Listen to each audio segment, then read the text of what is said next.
Welcome back to another technical deep dive here in the debug zone.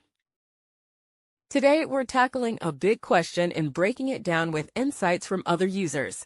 Hopefully, this clears up some misconceptions and helps you get the answer you need. So buckle up, stay a little curious, and let's jump right in.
And that's a wrap.